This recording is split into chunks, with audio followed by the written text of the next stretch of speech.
Pape Sané ça nous permet ñu wax rapidement ci benn réponse boo xam ne Ousmane Sonko par exemple indi na ko ci loolu moom li mu ci wax mooy xam nga nu ñu koy waxee ci wolof loi du talion. c'est-à-dire ku la mbéj nga mbéj ko. ku la matt nga matt ko ku la xuri nga xuri ko.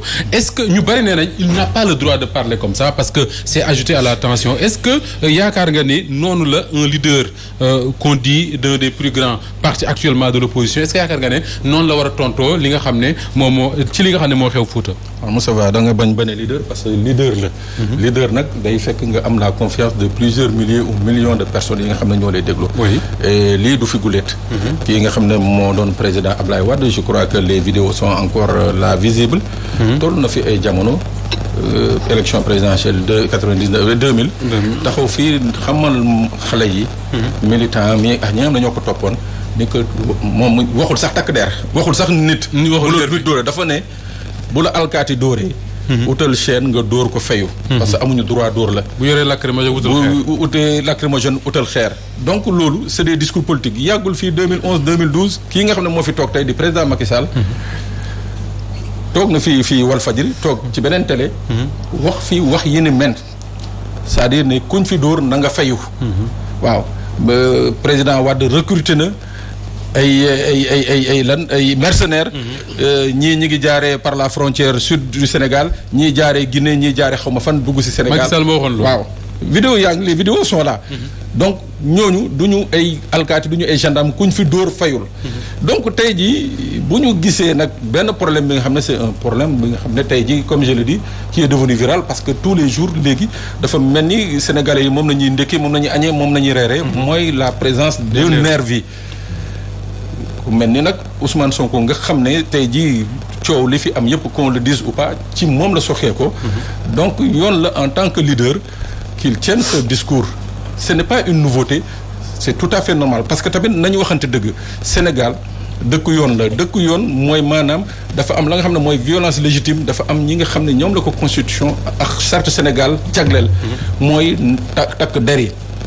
ñooñu la yoon may ci ay situation bu amee nu mu demee mun nañu. mais justement Pape est-ce que de la gravité du image yi nga xam ne Sénégalais yu bari dañ ci teg seen bët gis par exemple ay nervis enfin je dis nervis parce que c'est des nervis yuy attaquer ay doomu aadama di leen dóor ñu yorewul arme yoruñu dara alkaati yi ak gendarme yi taxaw di seetaan est-ce que du seetaan bi moo écœurant en fait. Moussa je crois que duñu àttewuñu. maa ngi koy wax démb ci benn émission bu ñu ma invité woon. dama ne mars boo gisee mu jël ampleur bi mu jël. ce n'est pas parce que sénégalais yi dañu amoon désinvolture vis-à-vis des forces publiques déedéet. mais c'est l'impunité ak présence su nervis yi ñi gis ñooñu ay sénégalais yi nga xam ne damay répéter la ma waxoon démb ñooy bokk koñ toogandoo ci bopp koñ di naanandoo ataaya. di partager loo mbégu cigarette ñooñu nañu gis ci benn fan. ñu jox leen ay tenue jox leen ay gànnaay ne leen dam leen taxaw seeni moromu Sénégal ngeen leen di duma parce que ñuy exercer un droit constitutionnel boo gisee mars bi mu metti trop ce n'est pas parce que nit ñi ils en voulaient aux policiers et aux gendarmes bu ñu bàyyi woon policiers ak gendarmes yi je suis sûr et certain que xëy na dana durer mais cas yii fi am ak moor yi fi am ak blessé fi am du fi mus a am parce que le problème qu'il y a aujourd'hui Moussa Fa mooy que muy la hiérarchie de la police muy la hiérarchie de la gendarmerie. kenn ci ñoom ñemewul def enquête pour déterminer qui sont les véritables assassins de ces justement loolu laay wax ba léegi gisuñu benn enquête duñu def non duñu parce que xam nga enquête day fekk yow nga xaw a neutre tuuti mais ñoom ils étaient partie prenante parce que ñi ngi taxaw amul image booy seetaan doo gis nervi ci wetu policier wala ci wetu gendarme donc loolu pour ñu ubbi ci enquête c'est extrêmement difficile parce que leur responsabilité sera impliquée. D'accord alors Georges bu Ousmane Sonko waxee ne yuruma ay militants yoo xam ne dama naan leen bu leen dóoree bu leen fayu su leen mbéjee ci lex bi joxel beneen lex bi day rappeler forcément li Pape doon wax Wade avant muy ñëw pouvoir waxul sax ay nervi mais alkaati yi la wax bu ñu la dóoree fayul bu ñu yoree liif jëlal chaîne vélo jàkkaarloo ak ñoom Macky Sall en 2011 mu wax ne Ablaye Wade dafa fay ay nervi pour ñuy dal ci kaw Sénégalais mais il appelle ses militants à se défendre donc loolu du lu bees ci actualité politique bu Sénégal quand même. du tout. mais maintenant man suma problème mooy lan. c'est que il faudrait qu'on règle définitivement cette question. Ah oui il faut régler ça nervi alors mais bu ñu ko bëggee régler d'abord il faut que ñu def ñu xam lan mooy nervi d'abord. nervi ak bodyguard bokkul. un bodyguard mooy koo xam ne c'est garde du corps la. c'est-à-dire comme par exemple Ousmane Sonko am na ay bodyguard. comme ni ko artistes yi amee. artistes yi am ko. donc ku nekk t'es libre boo bëggee tey nga recruter un bodyguard. kooku rôle am mooy lan mooy assurer ta sécurité. maintenant un nervi c'est autre chose un nervi c'est quelqu'un boo xam ne. il n'est pas forcément un gros bras sax. am na nervi yoo xam ne mais c'est des nervi daal mooy koo xam ne dañ ko fay xaalis pour ñu ne ko daal si kaw diw. il n'assure nervi il n'assure pas la sécurité. nervi daal yoonam mooy day agressé c'est-à-dire. parce que image yi ñuy gis Georges par exemple kii mënoo ma expliquer sécurité wu kan lay rassurer. non c'est-à-dire c'est romb benn doomu un nervi daal. kooku il n'assure aucune sécurité. tel nag moo tax ma ne c'est quand même difficile à justifier qu'on puisse les trouver dans un cortège d'une autorité comme un président de la République. Mais est-ce que d'abord ce nervi là wala bodyguard bi comme ni ma ko waxee sécurité lay assuré mais la sécurité du président de la République même man su ma nekkoon policier wala ma nekk gendarme je n'accepterais pas ma taxaw benn nit taxaw naka laaj yow quel est ton rôle dans ce fi nga taxaw dans tout ça bu ma nee man damay assuré dem kay ne may gënal mais malheureusement ce qu'on constate c'est que les nervis là ils exercent et en tout cas ils font leur truc leurs exactions en présence de certaines forces de l'ordre yoo xam ne finalement tu te demandes lu tax ñu bàyyi ñëw moom est-ce que le risque tey Georges nekkul ne ak li xew Fouta dem ba Touba sax est-ce que tey nekku ci risque président Macky Sall dans les 2 prochaines années voire 3 en tout cas fii ba 2024 fu muy génne il sera obligé ànd ak ñu mel nii parce que j'ai l'impression que y a des jeunes sénégalais yoo xam ne xaaruñu loolu gis oto bi yuuxoo ko. mais oui parce que justement et puis ce sera comme ni que Ousmane Sonko waxee là ça va finir par la loi du talion. Ce qui est inacceptable man je peux accepter que par exemple Ousmane Sonko benn artiste même benn mbër célèbre sax man am garde corps am mbëri sax dañu am seen garde corps bopp. ça peut se tolérer mais un nervi dans l'espace. dans président de la République est inacceptable parce que président de la République dafa am ñoo xam ne ñoom la assurer sa sécurité incombe mooy la police di leen fay pour loolu voilà allez-y question bi sax est-ce que nu ma ko laaj Pape Sané mooy xam nga ñu ngi laaj ñi nga xam ne ni ñoo taxaw di tertu le président Macky Sall di xelaat ne am na ñu jëlee dëkk ak dëkk mais nervi yi aussi tamit question bi ñuy posé mooy ni Georges di woowee nervi am na ko ne du temps de Diouf on les appelait des vandales donc est-ce que tey jii nii ñoom question bi ñu war a posé wu mooy ba xam ñoom dañuy ànd ak le président Macky Sall ñëw topp ko fépp wala autorité locale yi ñoom ñoo leen di jël ci comme ça stade bu nekk ñi nga xam ne nii ñoo faree APR ñoo leen di jël. est-ce que loolu Lamine mënu c'est tu sais vous savez peut-être. allez-y Pape ensuite ñëw ci Lamine allez-y Pape. non juste pour benn anecdote bu ndaw. vandal yooyu ngay wax ci temps PS. gis nga élection présidentielle 2000. la feeñ. ñoom dañ doon xaar ba élection présidentielle jot. ñu dem génne ay détenus. mais ñoom ay nit justement en parlant de ça ñoom attaqué nañ fi Wade à Ndande ak attaqué nañu à Ngidi le village de Sada Ndiaye la c'est quoi. Ngidi lañ c'est resté célèbre ndax attaque bu ñu attaqué. ay prisonniers nañ doon génne. ñoom noonu nañ doon def ay prisonniers nañ doon génne. ay dóorkat ay agresseurs. nañ doon génne. ànd ak ñoom. kii nga xam ne nañ fi invité vendredi ci guddi Waly Mbodj je me rappelle loolu doonoon na sax li gën a yokk ay problème ci biir administration pénitentiaire parce que bi muy nekk Cap Manuel 2000 daf ko kaasoon donc pour dire rek moo vandal boobu ak moo nervi boobu daanaka boo ko boolee benn la mais léegi ndax yow ñooñu autorités yi ñi ñoome ñoo leen di yóbbu wala non Lamine wax na ko nee na xam nga 2014 bi ñuy def élection yi seen waa dëkk maire yi ak paa yi dañ doon daw kon ñooñu élection yooyu du président Macky Sall moo fa ñëwoon c'est-à-dire léegi c'est de notoriété publique képp ku ñu nommé ministre wala DG la ngay def rek mooy nga dem uti say gros bras c'est-à-dire booy dem sa dëkk parce que buggoo contestation buggoo ku leen déedéet ànduma ci li nga wax wala buggoo ku xajamal sa kii donc loolu dafa nekk léegi quelque chose d'extrêmement grave et extrêmement pérenne dans la vie politique sénégalaise loolu mooy pour répondre à ta question. Lamine du neex ci xol man mi dëkk Louga kii dëkk Bambey wala kël dëkk Ndiaganiao le maire de notre localité di ñëw ci dëkk bi ànd ak ay gros bras ñoo xam ne dëkkuñ ci dëkk bi te bu waa dëkk bi yëngatoo ñu duma leen du neex ci xol. mais man am na loo xam ne aussi dama ciy profité parce que dama ko gis man. je l'ai vu bi ñu demee ci cérémonie officielle bi on était ci tribune officielle bi. mais j'ai vu quand même la garde rapprochée officielle du président ñi am insigne présidence bi ci ginnaaw. J'ai vu qu'ils étaient en kaki avec des insignes présidence comme logo présidence. Mais ñoom pourtant bi ñu ñëwee stade ci cérémonie bi. dañ doon même arrêté embarqué genre gros bras yooyu.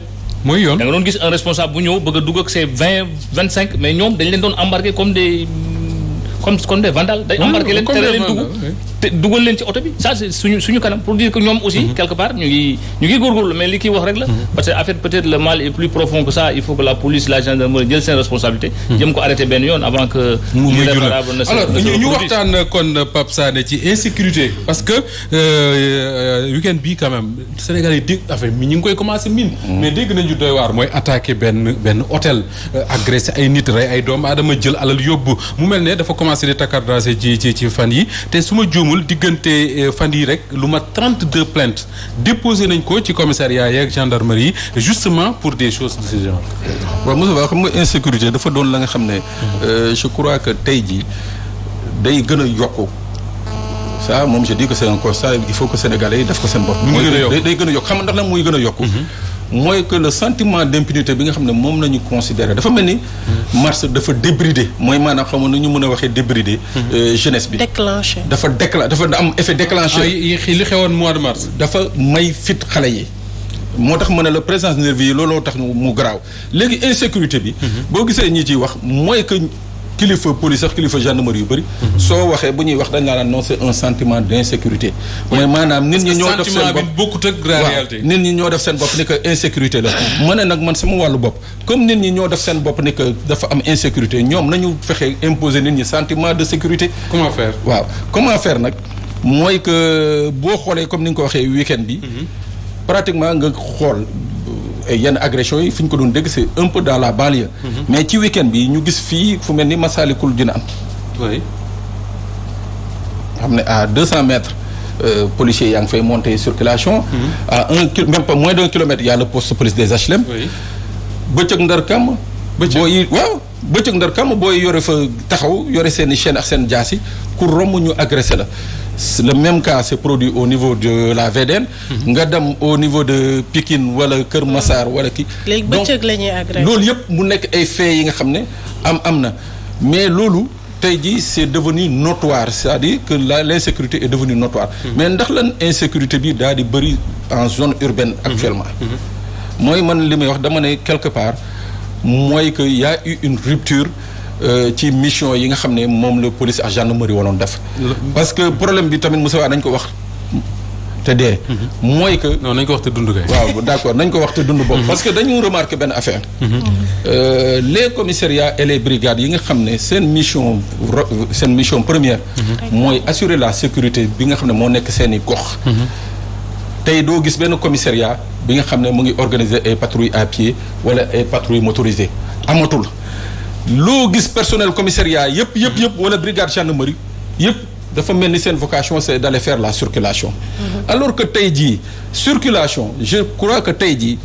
police ak gendarmerie am nañu ay moyens l'État je même pas le police gendarmerie mais État am na moyen jël ay volontaires. comme ça se fait dans tous les pays ou bien ñu créer la police municipale ñoom ñu continuer di def la circulation yenn pays yu mel ni France sax. circulation dañ ko dindi ci gendarmerie dindi ko ci police jox ko par exemple au niveau de jox ko au niveau urbain. jox ko la police municipale. et les assistants de sécurité. au niveau périurbain ñu jox ko ce qu'on appelle les compagnies républicaines de sécurité CRS mooy comme par exemple sunu GMI ak LGI. donc parce que compagnie yooyu li ci bëri ci ñoom tant que amul ay manifestations wala ay grèves wala président dem ñu koy jaloñ seen liggéey daanaka bëriwul donc ñooñu bu ñu leen joxoon tey ji circulation bi je crois que les commissariats et les brigades daañu mën a jox. oui mais Pape à chaque fois li may dégg ñu koy wax bu waxee ci insécurité mooy oui mënuñu derrière chaque citoyen ñu teg benn policier wala benn gendarme est-ce que c'est ça la solution mooy teg derrière chaque Sénégalais un policier wala y a une autre façon de faire pour assurer sécurité wu nit ñi. non y a une autre façon de faire effectivement amul benn dëkk bi nga xam ne mën nañu jël benn alkaati wala benn gendarme teg ko ci amul mais nag néanmoins ñoom dañu def ce qu'on appelle une politique de proximité une politique de prévention. c'est-à-dire politique de prévention mooy lan fii ngay toog fii mun nga fi toog 3 mois wala atum lëmm auto police buy wala auto gendarmerie buy sirène di kii. romb la fii naan day patrouiller doo ko dégg. bu la fi romb di patrouiller bu ak sirène rek mooy que dafa am urgence bu muy dox ji waaye amuñu kenn koo fi gis muy patrouiller. kon la solution moo doon en temps normal kenn xeexul kenn xuloowul soo tourné gis auto police muy daw. muy daw nga gis ay alkaati yuy patrouiller parce que bu njëkk ba da nga doon gis. Ils étaient à vélo tout au début de l'indépendance man bon dans les années 75 78 j'étais encore jeune. Mais da ngay dugg ville ils étaient à vélo nañ doon patrouiller wala ñuy dox. Donc loolu c'est un effet dissuasif. Mais agression yi nag pourquoi mu yokk Moustapha rupture boobu laa bëgg a indi mooy que dafa am benn moment bi nga xam ne muy police muy gendarmerie y a eu beaucoup de départs en retraite bi ñu demee retraite. mu indi créer benn phénomène bi mu créé mooy lan xam nga dañuy wax souvent les enfants de la rue. policiers ak gendarmes yooyu dañu màggandoog les enfants de la rue ñoom moment bi ñuy dem retraite. xale yooyu màgg nañu mais ces enfants de la rue qu'est-ce qu'ils sont devenus ces enfants de la rue ce sont eux qui sont devenus les délinquants léegi ñooñu tey ñi nga xam ne ñoo leen doon surveiller. ñooñu nekkatuñ fi dem nañu moo tax ma ne des fois.